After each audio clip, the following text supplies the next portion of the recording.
Alright, this is a 1999 Nissan Pathfinder. I'm going to show you guys how to bypass the knock sensor. I'm just going to make a quick video. I'm going to make it super quick because I already have it installed. Alright, you see this wire right here? This wire, I left it open like that so you guys can see which wire to connect to which. And this is the new knock sensor where we bypassed it. Originally, this is just a bracket holding it, the throttle cable right here. So what we did is we took out the 10mm bolt, and then we put the new knock sensor here, and we put a longer bolt to hold that in place. And then at the end of this knock sensor, this is the new wiring harness.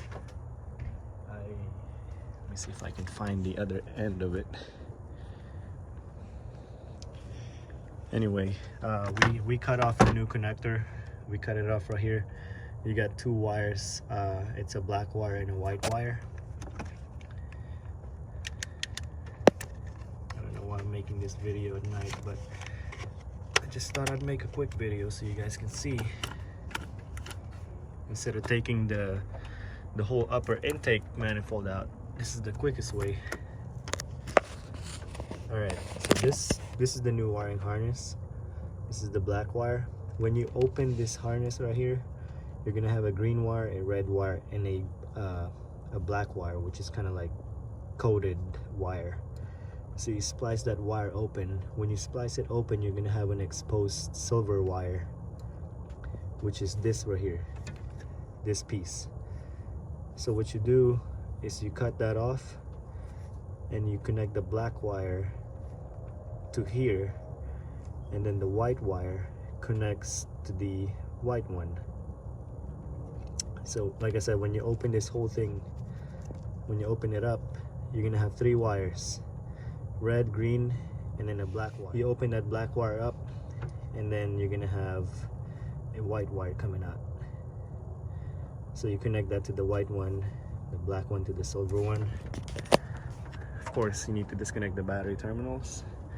Once you do that, hook up your battery terminals, secure the wires, go inside the car, reset the code,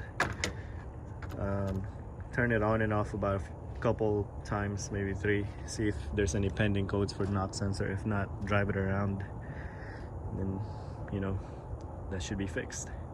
Also, this sensor I bought from Amazon.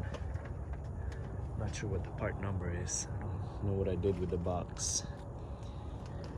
But yeah, it's from Amazon. It's like 10 bucks. Yeah, hopefully this video will help you.